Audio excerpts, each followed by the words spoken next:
ದೇವೇಗೌಡರು ಓಪನ್ ಆಗಿ ಏನಾದರೂ ಹೇಳಿದರೆ ಒಂದು ನಿಮಿಷ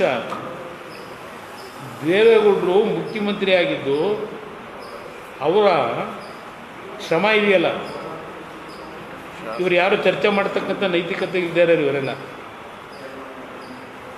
ದೇವೇಗೌಡರು ಈ ಥರ ರಾಜಕಾರಣ ಮಾಡಿದರೆ 77ರಲ್ಲೇ ಮುಖ್ಯಮಂತ್ರಿ ಆಗೋರು.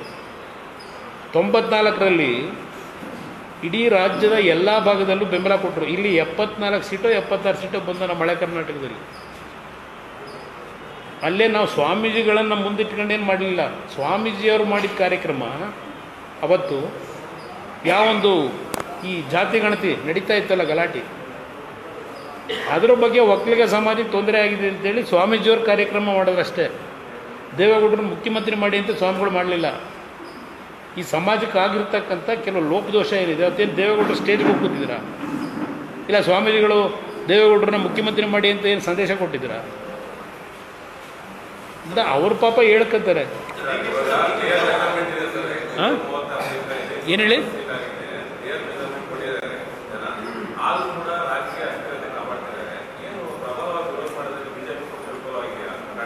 ಇಲ್ಲ, ಅವ್ರ ಕೆಲಸ ಅವ್ರು ಮಾಡ್ತಿದ್ದಾರೆ. BJP ಸ್ನೇಹಿತರು ಇಲ್ಲ, ಇದರ ಬಗ್ಗೆ ಇನ್ನೂ ಕೆಲವು ತೀರ್ಮಾನಗಳನ್ನು ಮಾಡಬೇಕು. ನಿನ್ನೆ ಮೊದಲನೇ ಸಭೆ ಮಾಡಿದ್ದೀವಿ. ಎಲ್ಲೆಲ್ಲಿ ಲೂಪ್ ಹೋಲ್ಸ್ ಇದೆ ಅದನ್ನು ಅಧಿವೇಶನದಲ್ಲಿ ಚರ್ಚೆ ಮಾಡೋದಕ್ಕೆ ಕೆಲವು ಮಾಹಿತಿನೂ ಕೊಟ್ಟಿದ್ದೀವಿ. ಸ್ವಲ್ಪ ಈ ಪರಿಣಾಮಕಾರಿ ಕೆಲಸ ಮಾಡ್ತೀವಿ. ಹಾಂ,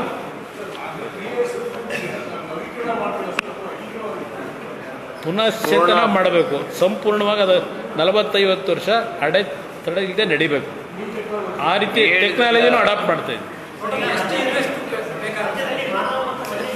ರೂಪರೇಷೆ ತಯಾರು ಮಾಡೋಕ್ಕೆ ಅದು ಈಗ ಪ್ರಾರಂಭಿಕ ಹಂತದಲ್ಲಿ 4,000 ಕೋಟಿಯ ಒಂದು ಯೋಜನೆ ತಯಾರು ಮಾಡ್ತಾ ಇದ್ದಾರೆ.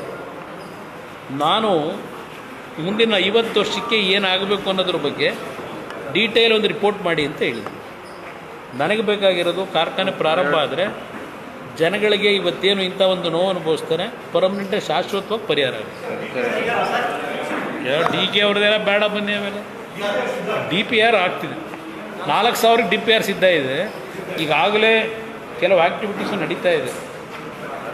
ರೈಲ್ವೆ ಇಲಾಖೆ ಪ್ರಾಜೆಕ್ಟ್ಗಳಿರ್ಬೋದು, ಡಿಫೆನ್ಸ್ದು ನಡೀತಾ ಇದೆ. ದೊಡ್ಡ ಮಟ್ಟದಲ್ಲಿ ಟೇಕಪ್ ಆಗುತ್ತೆ. ಟೆಕ್ನಿಕಲಿನೇ ಮಾಡೋದು. 2 ಕಂಪ್ನಿ ಕೊಟ್ಟಿದ್ದೀವಿ. ಒಂದು ಮಾರ್ಕೆಟಿಂಗ್ ಹೇಗೆ ಮಾಡಬೇಕು, ಟೆಕ್ನಾಲಜಿ ಯಾವ ರೀತಿ ಯೂಸ್ ಮಾಡಬೇಕು, 2 ಕಂಪ್ನಿಗಳಿಗೆ DPR ಮಾಡಲಿಕ್ಕೆ ಕೊಟ್ಟಿದ್ದೀವಿ. ಪ್ರಾಣಿ ಸಂಘರ್ಷ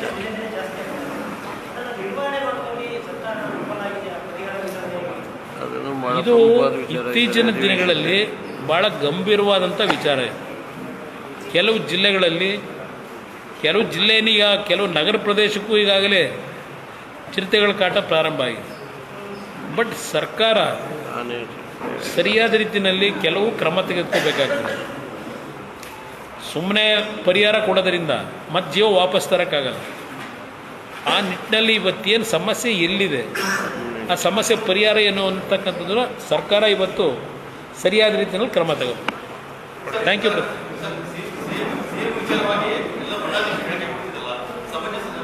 ನಾನು ಮಠಾಧೀಶರಿಗೆ ಕೈ ಜೋಡಿಸಿ ಮನವಿ ಮಾಡೋದು, ಎಲ್ಲ ಮಠಾಧೀಶರುಗಳಿಗೂ ನಾನು ಆ ಮಠ ಈ ಮಠ ಹೇಳೋದು, ನಿಮ್ಮ ಕೆಲಸ ಧರ್ಮವನ್ನು ರಕ್ಷಣೆ ಮಾಡೋದು. ನಿಮ್ಮ ಸಮಾಜಗಳ ಬದುಕನ್ನು ಸರಿಪಡಿಸಲಿಕ್ಕೆ ನಿಮ್ಮ ಕ್ಷೇತ್ರದಿಂದ ಎಷ್ಟರ ಮಟ್ಟಿಗೆ ಅವರಿಗೆ ಅನುಕೂಲ ಮಾಡ್ಬೋದು ಆ ಕೆಲಸ ಮಾಡಿ. ರಾಜಕೀಯದ ಯಾತಿಗೆ ಈ ದೇಶದಲ್ಲಿ 75 ವರ್ಷದಲ್ಲಿ ಇವತ್ತೇನು ಮಠಾಧೀಶರು ಎಲ್ಲಾದರೂ ಇಂಟರ್ಫಿಯರ್ ಆಗಿದ್ದಾರೆ, ಅವರಿಗೆ ಅಗೌರವ ತರಬಾರ್ದು ನಾವು ಮಠಾಧೀಶರಿಗೆ, ನಮ್ಮ ಸ್ವಾರ್ಥಕ್ಕೋಸ್ಕರ. ಏನು ಸಾಧನೆ ಬ್ರದರ್? ಈಗ ಇನ್ನೂ 5 ವರ್ಷ ಇದ್ದರು ಅವ್ರು ಯಾವ ಸಾಧನೆ ಮಾಡೋಕ್ಕಾಗಲ್ಲ. ಅವರ ಸಂಕುಚಿತ ಮನೋಭಾವಗಳೇನಿದೆ ನಾನು ಹತ್ತಿರದಿಂದ ನೋಡಿದ್ದೀನಿ. ಅವರು ಸಾರ್ವಜನಿಕವಾಗಿ ಹೇಳೋದು ಬೇರೆ, ಅವರ ಸಂಕುಚಿತ ಮನೋಭಾವ ಹೃದಯದಲ್ಲಿ ಇಟ್ಕೊಂಡಿರೋದೇ ಬೇರೆ. ಅದರಿಂದ ಅವ್ರಿಗೆ ಇನ್ನೂ 2.5 ವರ್ಷ ಅವರೇ ಕಂಪ್ಲೀಟ್ ಮಾಡಿದ್ರು. ದೇವರಾಜ ಅರಸು ಅವರ ಸಮೀಪಕ್ಕೂ ಅವ್ರು ಹೋಗೋಕ್ಕಾಗಲ್ಲ ದಾಖಲೆನ.